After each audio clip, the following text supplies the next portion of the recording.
Welcome to Post Apocalyptic. This is Rob. This is John. October 1980. We are, I think, a week away from Ronald Reagan literally slaughtering It was Jimmy Carter in the election. Like they were just waiting for Reagan just to vote. It's like, I don't even think Jimmy voted for himself. That, like, you look at the electoral map. Yeah. It's like two blue states, and they're just sort of like a shrug blue. Yeah. Sorry. I mean, literally. Yeah, Reagan was instantly, but I mean, he's just, presidential. Yeah, he was. Like, he came in, he was like the white knight, I guess, or something. But it's like you don't see... At the time. Yeah. We haven't actually gotten to Reagan yet, but, Reagan is about to be nominated. And then we're going to be watching a movie that's so topical of then and now. Yeah. I mean, It's Borderline. There's a couple movies called Border. So this is Borderline. So yeah, it's about the, I think the Mexican-American border. Charles Bronson is a border agent. No wall here, but... No wall. There's no wall. I'm sure they're going to talk about a fence or something. I have no idea. I've never heard of this movie. I haven't either, but Bronson, though, he's going to bring it. Yeah, so this would have been probably right after, like, at least one of the, oh my God, what was his series? Death Wish. Yeah. So Death Wish, I think, was like late 70s. Right. Then this. So then, he became a star like at 50. I think he's like almost 60 in this movie. Oh, yeah. It's crazy. But okay, October 1980. Do it. Borderline. Chuck Bronson. I mean, this is it. This is the start of it now. This is it. We are about to get this full-on 80s movie that's shot December 1979. All right. We're about to get into the 80s. We got Reaganomics. Reagan, it's just like 80s out. We're going to be 80s out. Oh, so 80s. Love it. All right. Totally 80s. Totally 80s, yes. So we're going to watch the movie. We're going to discuss the movie. See you at the end of the movie. See you on the other end. Recording. All right, so just finished Borderline? Borderline, yeah. Okay. Borderline? Yeah. So the facts. So Borderline is a movie about the influx of illegal aliens. Not what they portray very well, but it's the influx of, people crossing the border. Directed by Jerrold Freedman, written by Jerrold Freedman and Steve Kline, starring Charles Bronson, Bruno, Kirby, and Wilfred Brimley. Wilfred Brimley. Other movies that came out in October 1980, Somewhere in Time, Private Benjamin, and The Elephant Man. Oh, wow. Those are like the three most polar opposite movies, but they all came out in 1 month. Yeah, The Elephant Man, that was an absolute horror movie for me. I was very young, and I had to sleep in my mom's bed that night, actually, because I thought he was actually, I heard him, like, coming. Mm-hmm. This is not about The Elephant Man, but, like, coming up the stairs at night, and I was like, oh no, I will never see that movie. Sorry, David Lynch. I would never see that. You did a great job, because it was haunting. I remember, I think I watched it with my sister, way too young. Yeah. And not 1980 young, but when it was out. And it's like the one thing that always stuck with me that I still think about from that movie is like the one thing he wanted was to lay down to sleep. Because he always had to like sleep sitting up, and that's basically what killed him. And that horrified me. It's like, it wasn't even the disfigurement. It was, you could die if you sleep a certain one. I was way too young to watch that movie. Yeah. But I do want to revisit it. But it's one of those ones where it's like, I do, but I want to just keep it. I have a memory of watching it. Yeah. But I feel like I'd probably appreciate it more now than I did with 11. Yeah. I shouldn't have been watching that film. I mean, well done, but it's just like you said, I was way too young to be watching.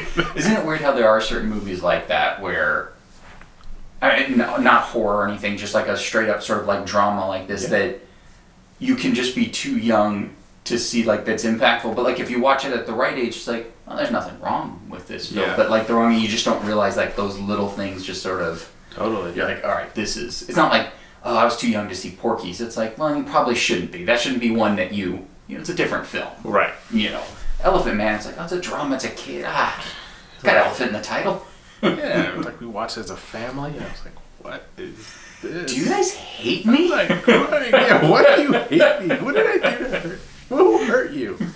In Private Benjamin, I loved and watched over and over. Polar opposites. Right, and even though, like, that's one of those movies that you end up, as you watch more, as you get older, end up enjoying it more. Right. Like, certain jokes hit a little differently, just Absolutely. like yeah, you wouldn't really know as a young kid all the complexity. But it still works as a movie, and it's funny how, like, that is. And then Somewhere in Time, my wife loves that one a lot. I mean, saw it a couple times.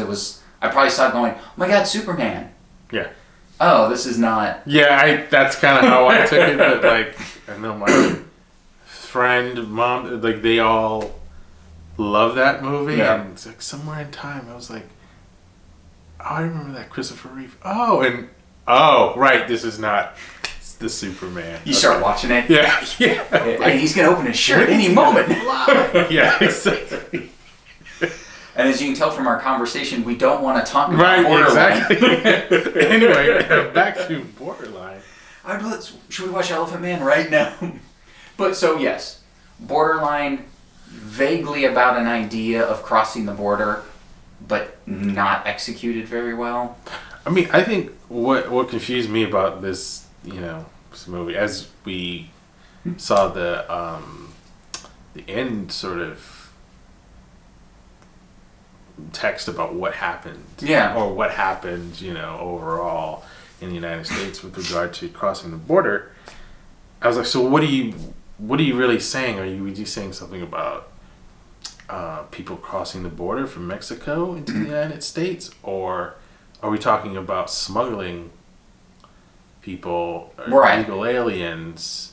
Because those are two different things. Yeah, it seems that they kind of it was more about smuggling and like the illegal alien type of thing, as opposed to smuggling and like human trafficking, as opposed to like just people just trying to cross the border because they need to have a better life or whatever.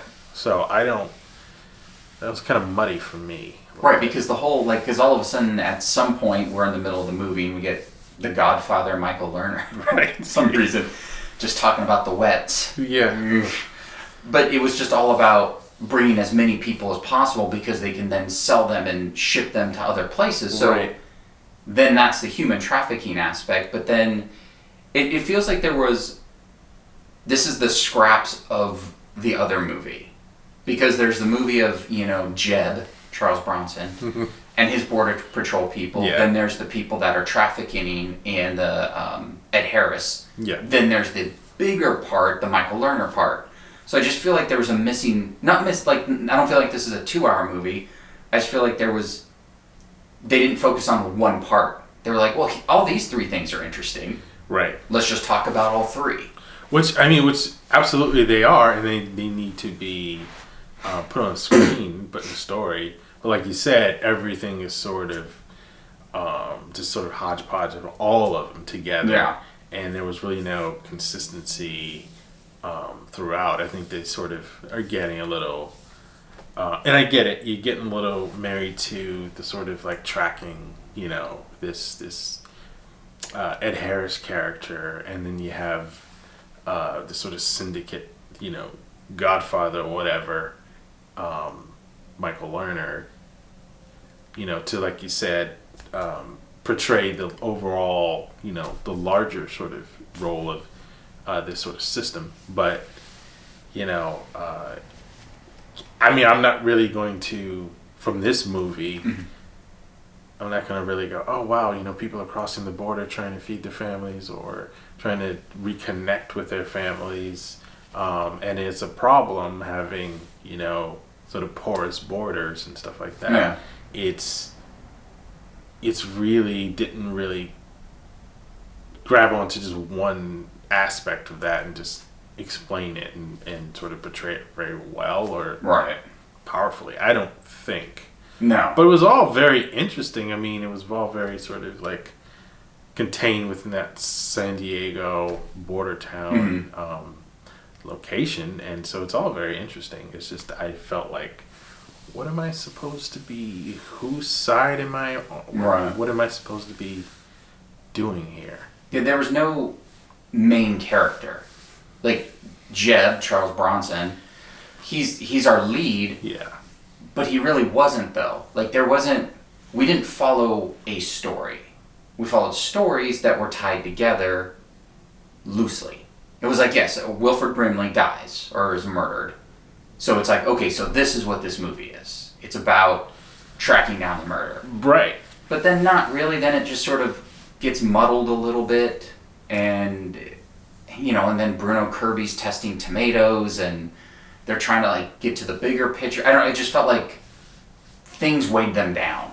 Yeah, and so I just felt like there were a lot of people in different movies. Bruno Kirby, he was on his thing, but that was sort of different than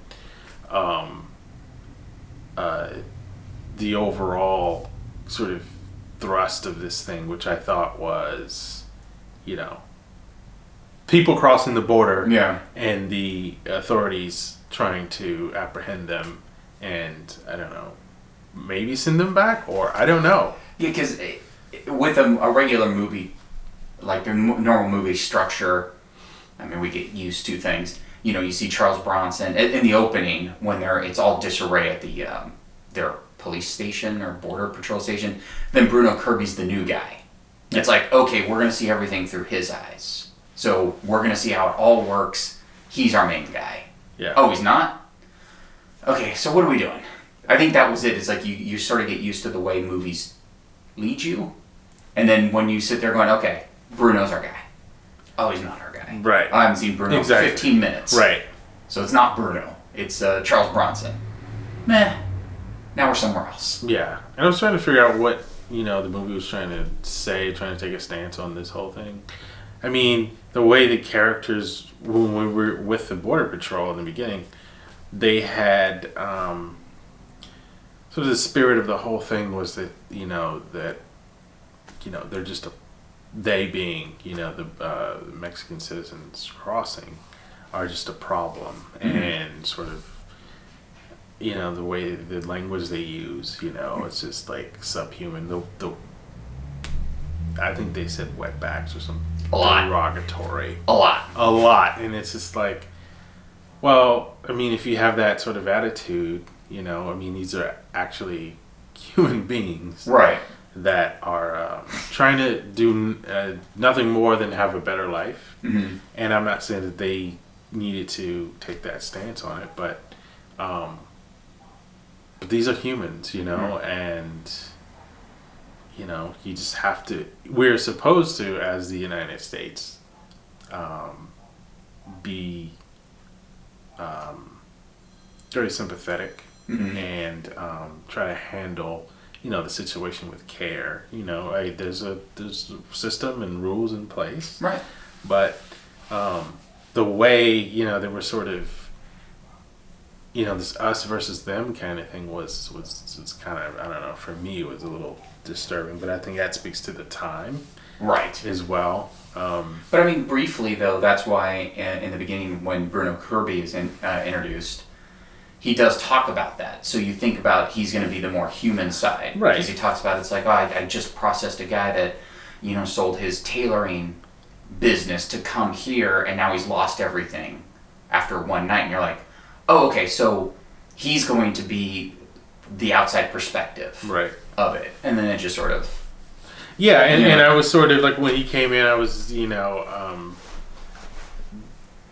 encouraged by that, but you knew that he was up against a wall of opposition to that sort of, literally a wall. That first guy he processes was the oh my god, was the largest Mexican. It's just this whole it's a desperado when Cheech Marin says how the main character was the desperado was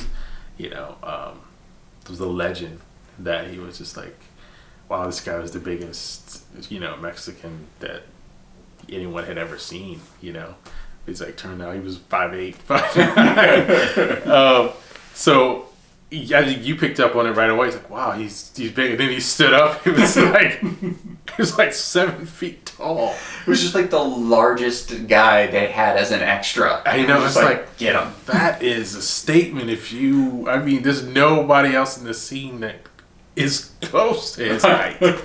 So it's like, how did they catch him? I know. I mean, he might be slow because he's that large, but how did you stop him? I know. I mean, these.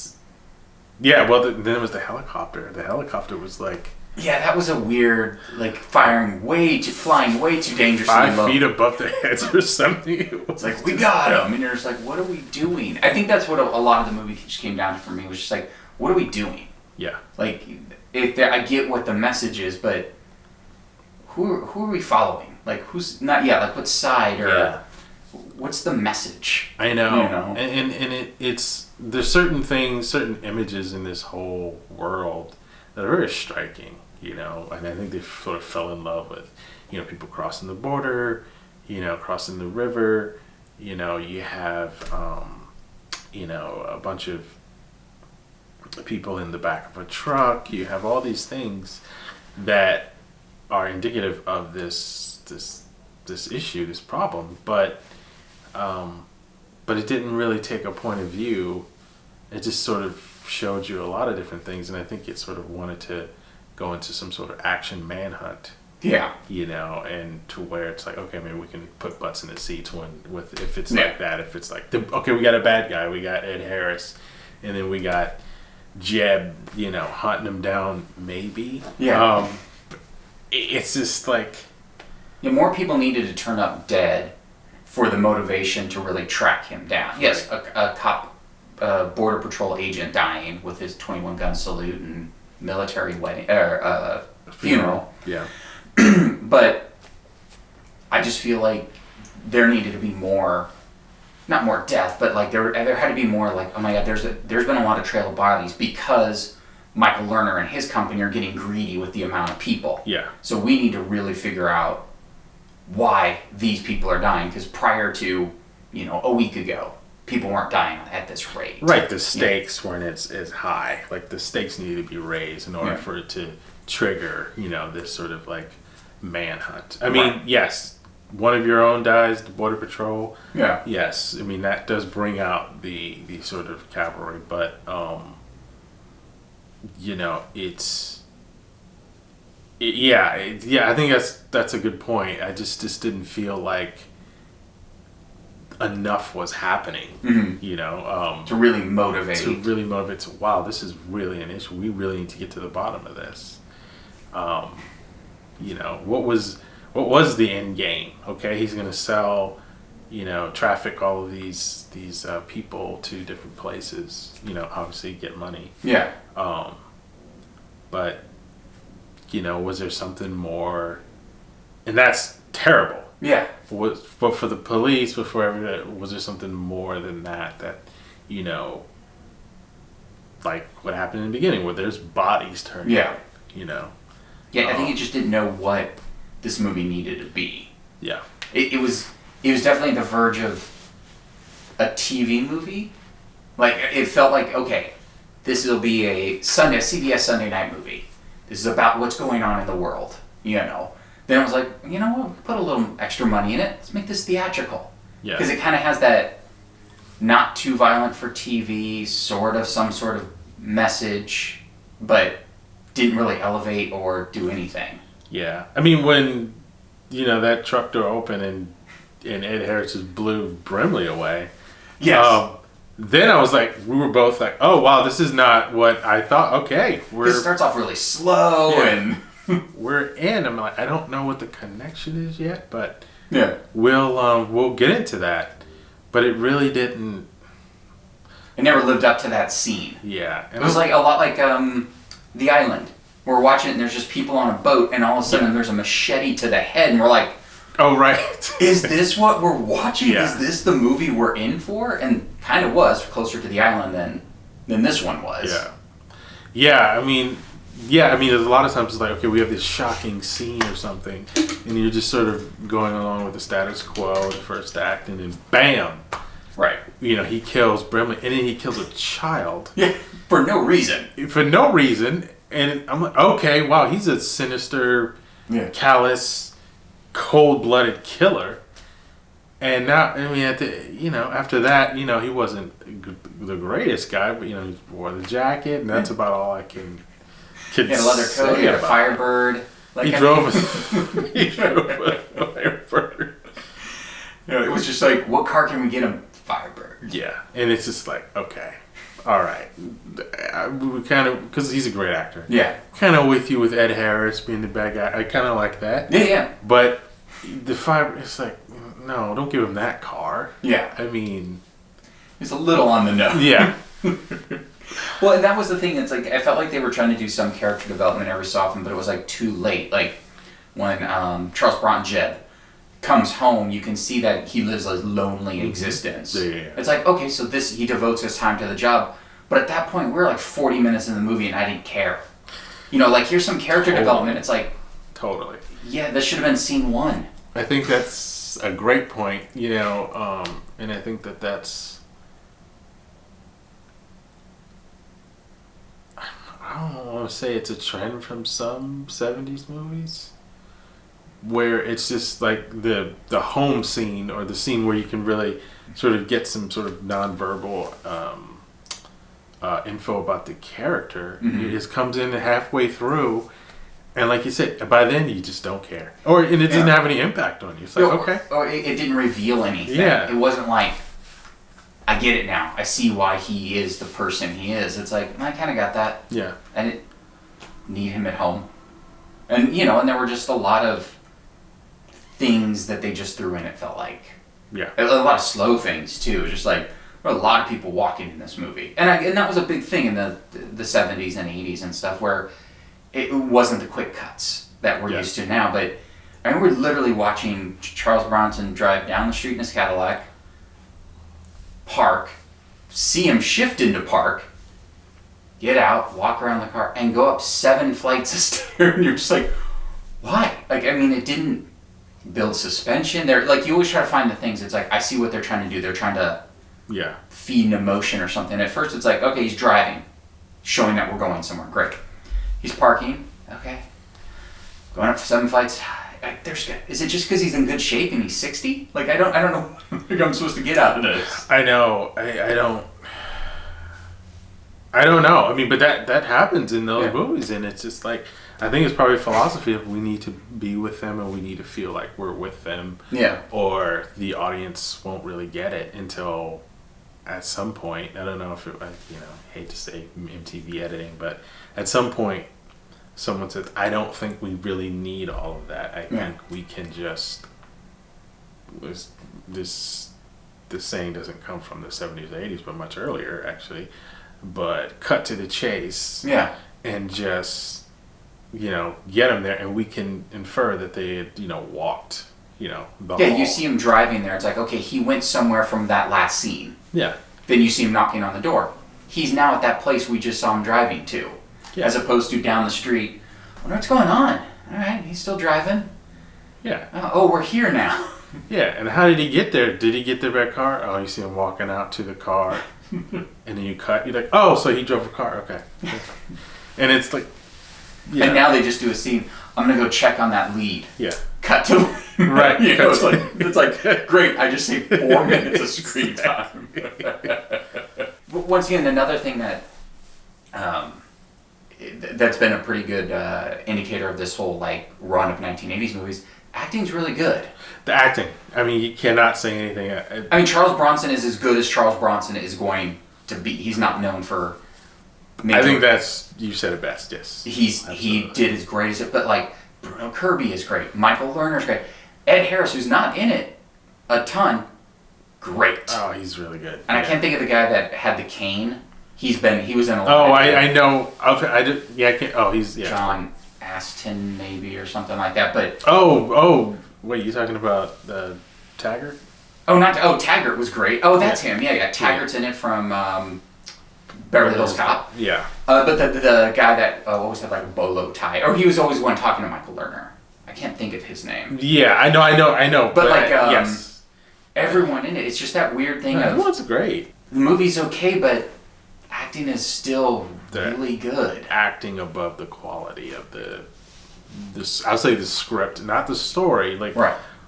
There's different stories that to be had here, and you can, intersect them. Mm-hmm. But I just felt like it just wasn't done well here, to where I'm just grabbing onto something. Yeah. I thought there were many interesting things about it.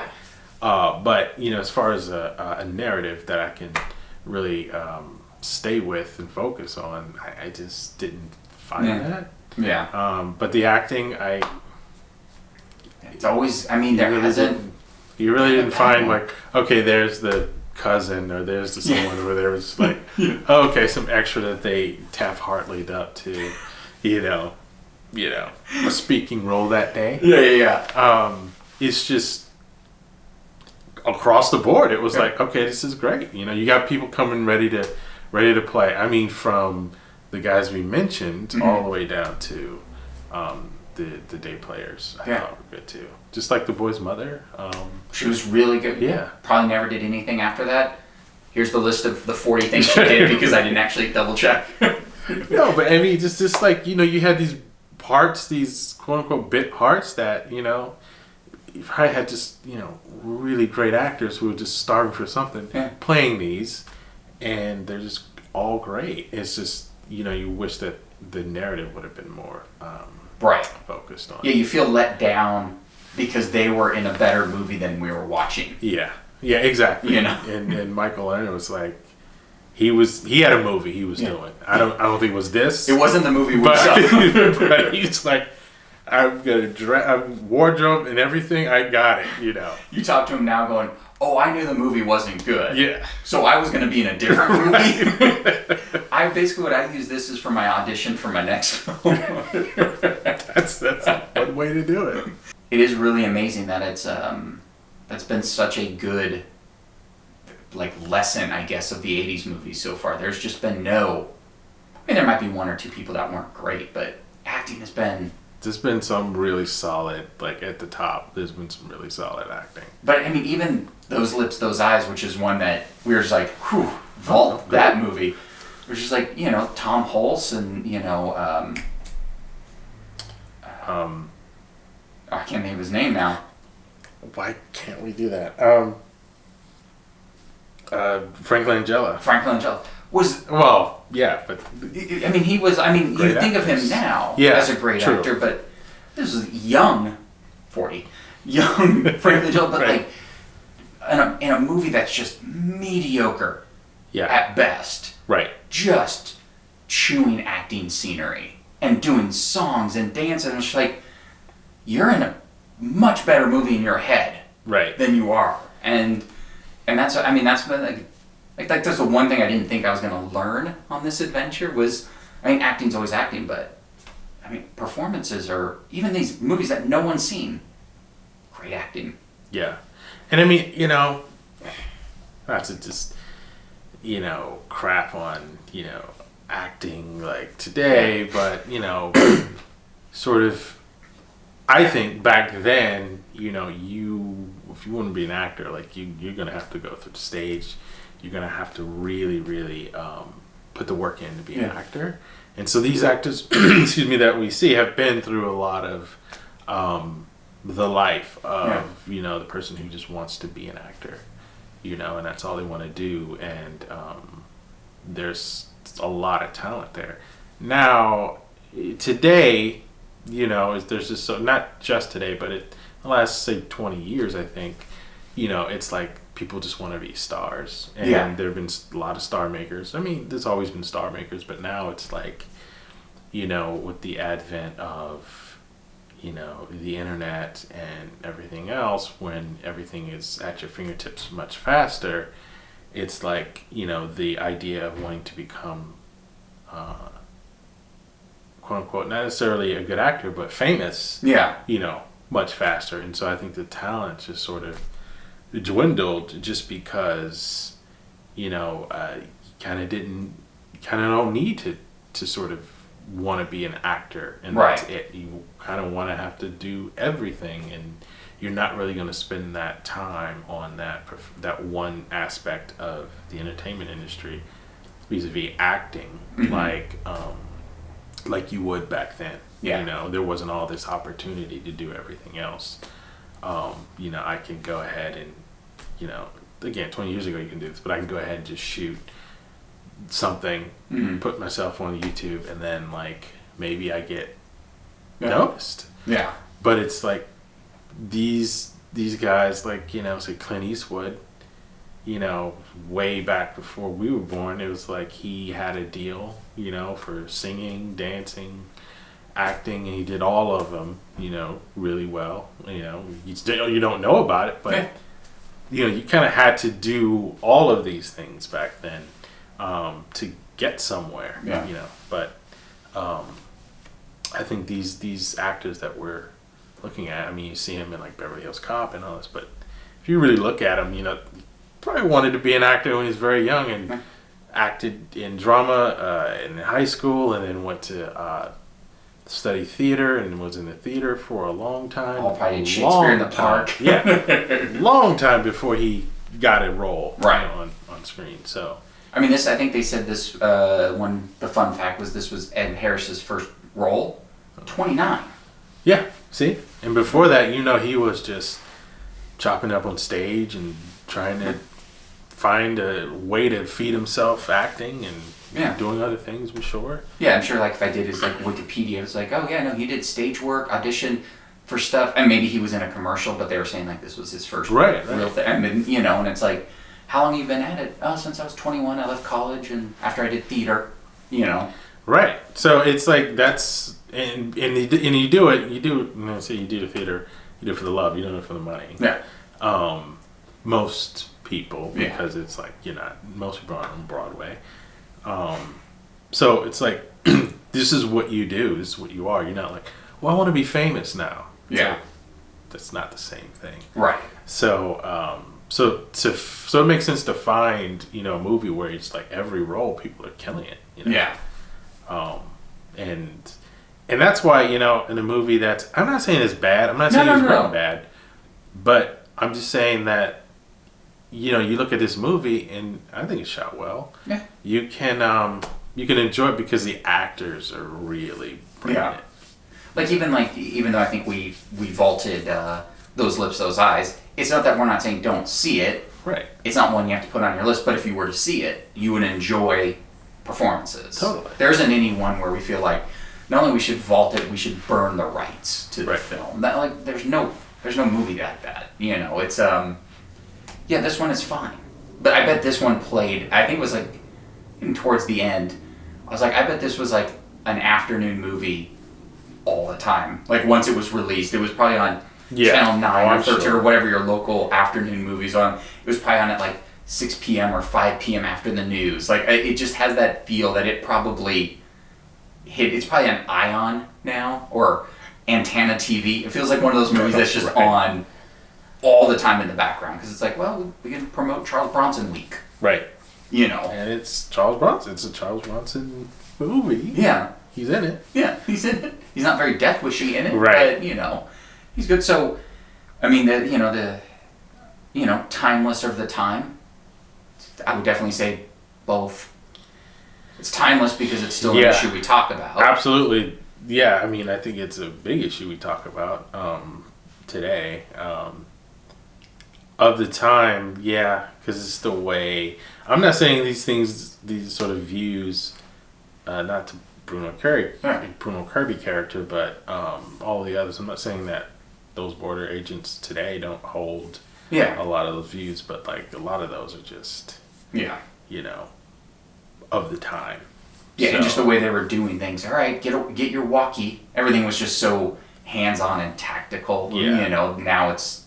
Yeah, just like when Bruno Kirby, you know, gave us a list of how he got to 2 or 6 tomato growers. You know, and I just made a comment. You could probably Google it today. It's just, it would be a couple phone calls. Yeah, like he had to drive to the university, then had to drive somewhere else, then talk to someone else. Right. It's just like, Oh, hey, it's like down the street. Yeah, exactly. Oh, you're here. Hey, Ed. Yeah. Or it's like, yeah. So I think of the time, definitely. Lerner was doing his. I don't know what time period he was trying to. Yeah, and some of his stuff was shot as like, is this a '40s gangster? Right. Exactly. That's what. It felt like. Then it was like an '80s, mob boss. I'm gonna smoke up my pipe. And right. Like, what are you doing? It like, was, he's just being this character where, yes, that exists, I'm sure. Yeah. And it has a place in some movies that I think is a little more, use the word cartoonish than this movie was. Yeah. It's just like, why couldn't he just be a guy in a suit, just, saying we need more I don't want to say a word, but we need more people for our organization. It didn't have to be this sort of theatrical, yeah, exactly. We have to make it by Christmas Eve, and you're like, why? Yeah, it's a lot of whys in this movie. Like, why? When Bronson sort of knocked the guy around to get the information, then he put his head in the toilet. And you knew the toilet was coming and you go, you don't give him a chance to speak. Yeah. Why are you talking to me? Exactly. Maybe because you keep punching me. Exactly. I'm like, I don't think you had to drown his head in the toilet. He was about to. Yeah. You been beating him up pretty bad. Yeah. Pretty sure if you just punched him, put him in cuffs, and put him in the car, he would have done the same result. I think if you just showed him that toilet, which was rancid. Yeah. If you just said, I'm going to put, okay, I'll talk, please. Let's just go now. Yeah. I know where Ed Harris is. Exactly. I don't care about Ed Harris. He killed my calls him Ed Harris. Son? Yeah. Exactly. I'll take you to Ed Harris right now. Exactly. So any final thoughts on the film? Yeah, I thought it was good. I thought it was good overall. And when I say that, I just mean just all the aspects of it, the single aspects of it. But if you put it all together, I just felt like it didn't quite work for me because just the point of view, which I think you have to have one, wasn't there for me. It was like at the end, I was sort of disappointed when it was when we saw the message, and it just basically said, so many people cross the border every year, and it's getting worse. But what are you saying about that? Like what? Right. Like, because a lot of the movies about human trafficking. Yeah. And it has nothing to do with people sort of crossing the border for new lives or to see their families or see that. That's something to do with some nefarious syndicate that's trying to use people, as slaves so something like, human trafficking is a huge problem and so many people go missing. Like it could have played onto what we watched in the movie as opposed to second message that aren't connected, but are sort of connected in someone's mind. See? It's like, no, but we talked about two different things. They were human trafficking for money.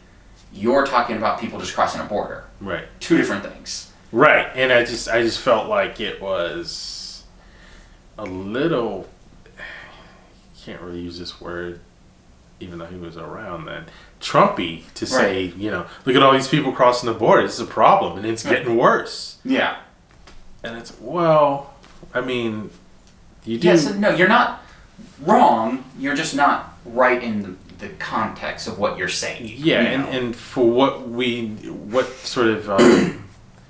need to pay attention to with that, you need to lend a sensitive hand to the fact that, again, I don't care who's crossing the border, they're human beings, so we have to say that, you can't leave that out. You can't just say, look, this, and it's just a number where look, this many thousands are crossing or millions are crossing, and now it's getting even worse, or there's a lot more. Right. Crossing illegally, and it's like, well, why is that happening? You know? There's a reason, Yeah. And I think it's worth exploring that. Yeah. But on the other hand, like you said, there's a lot of human trafficking going on too. Yeah. That you put in the movie that you see nothing about. Right. And then the people who, like the learning character, he gets off for insufficient evidence. What does that say? Yeah. I don't. And they even throw, like, they're telling you how bad it is. Then Bruno Kirby's like, let's be on the street tomorrow. So, no lessons learned? No lessons learned. What are we doing? Like, okay, we'll just... Credits. Yeah. It's just, well, here we go. Man, here it is. Shrug towards camera, right. And you're like, what are you guys doing? You guys are the worst. Right. Yeah, it was fine. But I think what makes it not a terrible movie is that, like you said, you can see all the elements that are there.